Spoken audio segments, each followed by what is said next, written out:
there is one warrior PvP build that I found out that exists that I really want to share. You see, most of warriors PvP presence is based on cheese. For example, Berserker uses stances to make themselves immortal, or Bladesworn that just keeps screaming and keeps screaming and keeps screaming and never stops. This build does nothing of that. No cheese. This is a hammer build. Why hammer? Because hammer can really quickly and really effectively send people to minor path of fire spoilers without breaking the game. Hammer achieves that through some interesting tactics I will show in a moment. Hammer is only warrior weapon that can justify using arms.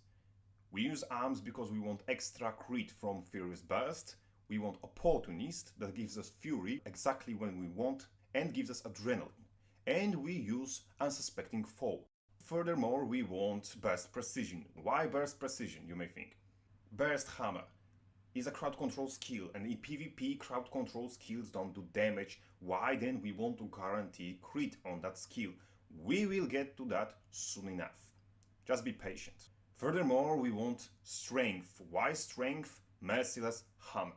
20% more damage against disabled targets, more adrenaline, and recharge on our skills from Hammer. Furthermore, we want Peak Performance. Why Peak Performance? Because we will be using Bull's Charge. Here we have a choice between Forceful Greatsword that gives us more power and gives us Source of Might. We don't really have any other source of might, so this is potentially a good pick, or Great Fortitude. Great Fortitude gives us vitality and ferocity.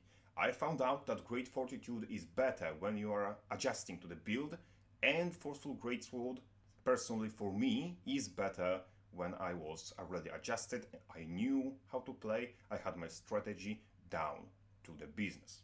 I would pick Forceful Greatsword. We are not aiming to use Greatsword. That is a matter of an opinion, it is an option, but I found out that Axe and Warhorn are simply better. We will be playing Berserker.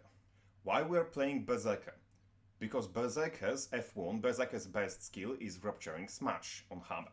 And Rupturing Smash immobilizes instead of stunning, therefore the skill is allowed to do damage, and if the skill does damage, therefore guaranteed crit isn't going to waste. And this skill is one of our best setups to continue our pressure, and therefore we want it.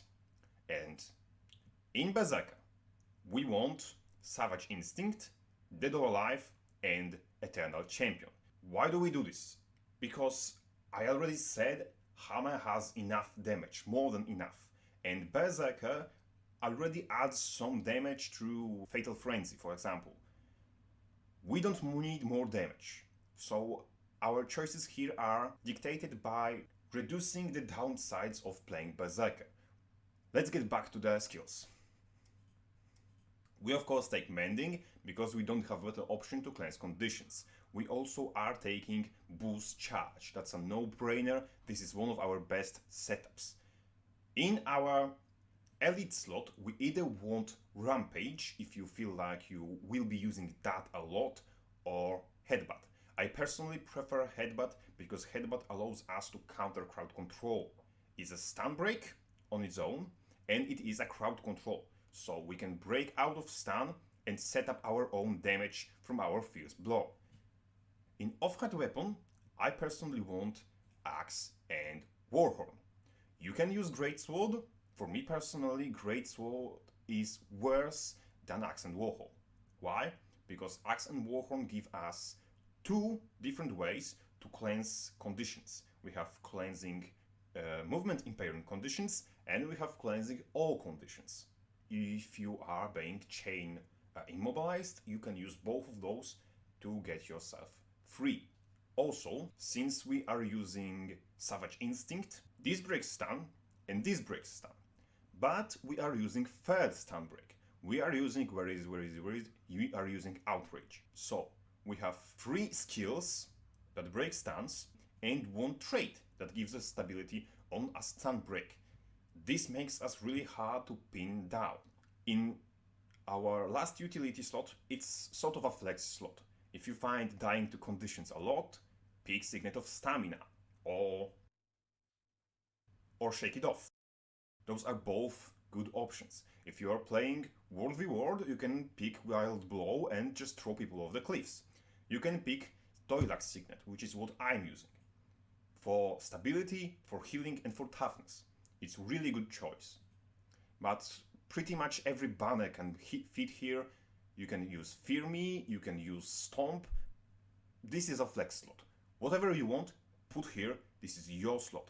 I'm picking Toilax Signet. I like the healing, I like the toughness, I like the stability. That's all I really want.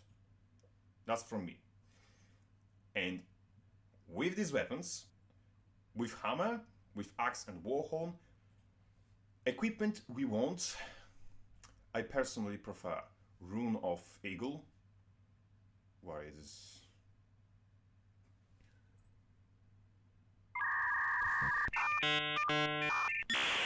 One eternity later.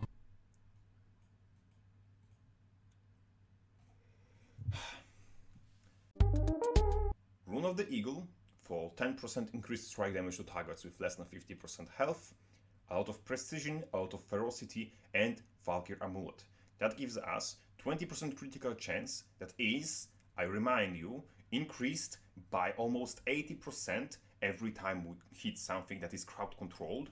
So we are basically 1% away from full crit. And for sigils.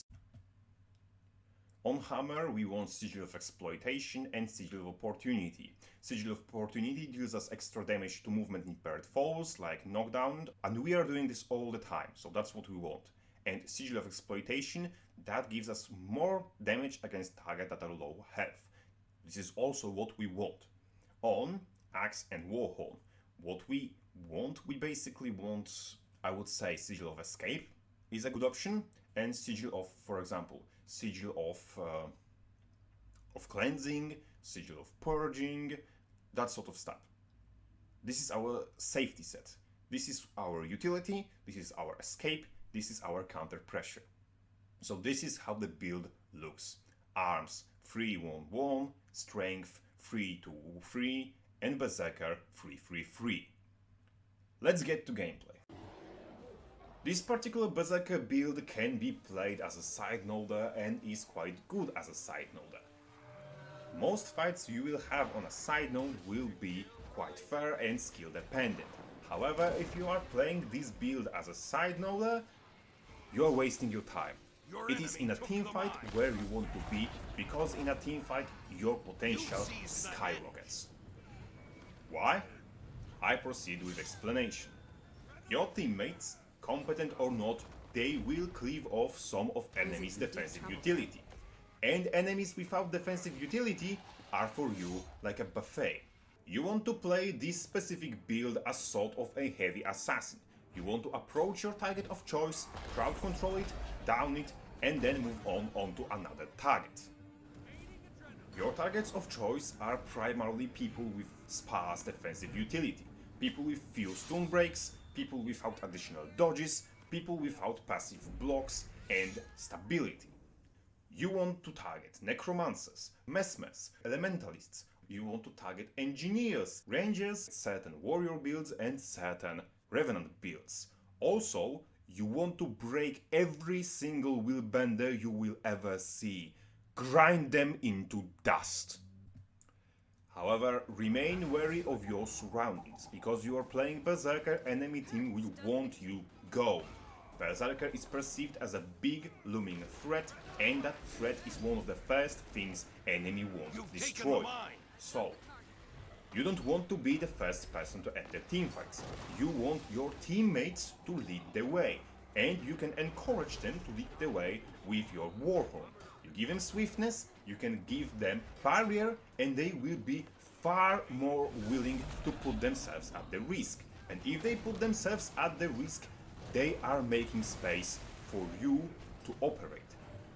And once you have a little bit of space, once you have a little bit of chaos as a distraction, you can use swiftness you have to go to the enemy backline. Rangers, mesmers, elementalists, all that fragile stuff with very few stun breaks, with sparse defensive utility, will be in the backline. And from there, you can do two things. You can either force them to approach your front line and die, because frontline for them means death. Or you can do things your way, smash them into the ground, and once you have them in the ground, Fierce Blow into Backbreaker into another Fierce Blow. Fierce Blow does significantly more damage against disabled opponent, and Backbreaker resets cooldown of Fierce Blow. So if you can hit two Fierce Blows in a quick succession, one after another, that is usually 80% of enemies' HP gone. And with that, you can follow up with your Hammer Shock or with Auto String to finish off your opponent and have them down. And once you have your first target down, a choice stands before you. Do you want to chase another target, or do you want to finish the kill? You want to finish the kill if your target is an important player that somebody tries to res, or if it is a ranger, because ranger can res himself to the power of a mongoose. But if your target is not likely to quickly get up, you should abandon him like his parents did and continue onward towards another target. If you manage to down multiple targets in a quick succession, that is basically a teamfight won.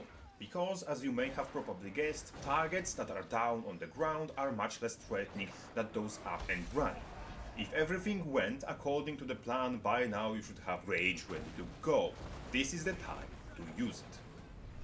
Rapturing Smash is a strong AoE that does significant damage and also is a gap closer and also applies Immobilize and has 5 seconds of cooldown, so you can use it indiscriminately. Use it as a gap closer, use it to set up your damage, use it to follow up after your teammates, extend crowd control with it, cleave, use it as a gap closer, use it for fun. This is your skill on a 5 seconds of cooldown, and you know what's most beautiful? That the Opportunist and Merciless Hammer are giving you enough adrenaline to always have adrenaline for casting this skill. Took the mine.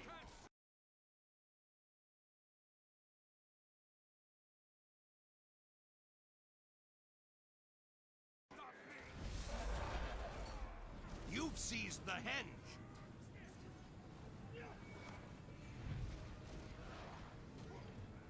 I wouldn't say Hammer-Zerker is necessarily the best build Warrior has to offer. It has some glaring issues, like relying on crowd control to deal some of its damage, and it cannot take pressure as well as, for example, Blades one does. But I also can't recall when I had more fun than while playing Hammer-Zerker in Guild Wars 2 ranked PvP. And in that ranked PvP, in gold, on ranked ladder, this build does hold up, and in comparison to Blade Swan and to Spellbreaker, it holds up as well. I don't feel qualified to judge which one of Warrior's builds is objectively the best, but I can tell you that one of them was much more fun than the others. If you want a strong competitive Warrior build that is also fun, you are welcome. I love this build and I want more people to play it. So go out there, crew, and make PvP fun again. Just keep in mind, if you are playing female known, a lot of people will die with a boner. Crapface out.